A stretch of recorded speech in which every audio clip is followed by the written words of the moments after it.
Sa pag-anunsyo ni Vice President Sara Duterte ng pagtakbo sa 2028 national elections, hindi nakaapekto ang naturang anunsyo ng Vice Presidente sa plano ng kasalukuyang administrasyon ayon sa Malacanang. Iginiit ng palasyo na nananatiling nakatuon si Pangulong Marcos Jr. sa trabaho at sa pagpapalago ng ekonomiya. Yan ang report ni Kenneth Pasyente. Binigyang diin ng Malacanang na hindi magkakaroon ng anumang epekto sa mga plano ng administrasyon ni Pangulong Ferdinand R. Marcos Jr. ang ginawang anunsyo ni Vice President Sara Duterte na pagtakbo sa 2028 elections. Giit ng palasyo, hindi ito pinagtutuunan ng pansin ng Pangulo at sa halip, tutok lang ito sa trabaho. Wala, hindi maapektuhan. Maapektuhan ba ng isang Vice Presidente na nag-announce lamang siya na siya'y tatakbo ang pagtatrabaho ng Pangulo? Kung ang iisipin lamang ng Pangulo natin ay ang mga sinasabi ng Vice Presidente, hindi natatakbo ang gobyernong ito.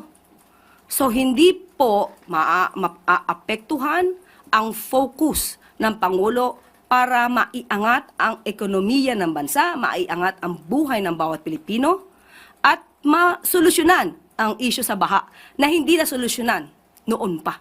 Hindi na rin anya ikinagulat ng Malacanang ang naging hakbang ng bise.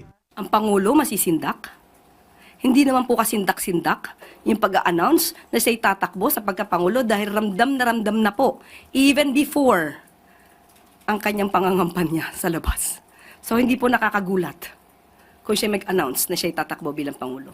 Naging usap-usapan din ang Instagram story na ito ni dating Vice President at ngayon Naga City Mayor Leni Robredo na nakalagay na nakatakdang bumisita roon si Pangulong Marcos Jr. Bagay na nilinaw ng Malacanang. Busy po ngayon ang kawani ng DPWH para linisin ang mga kanal, ang estero at ang ilog sa Naga City.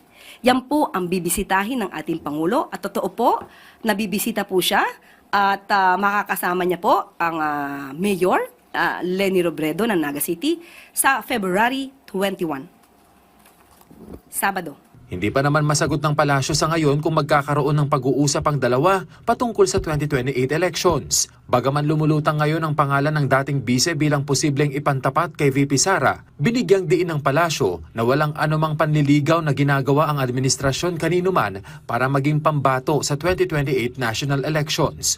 Punto ng Malacanang, masyado pang maaga. Wala pong anumang update kung nililigawan ng sino man dahil ang sabi nga po natin kahapon pa ay wala pa po sa isipan ng Pangulo at ng administrasyon na ito ang patungkol sa pamumulitika o humanap ng sino mang kandidato para sa 2028. Darating po ang panahon na yan. Sa ngayon po, ang tutok po ng Pangulo ay trabaho. Ayan po, ayusin ang mga issue patungkol sa baha at ang pag-angat po ng ekonomiya ng bansa. Kenneth Pasyente para sa Pambansang TV sa Bagong Pilipinas.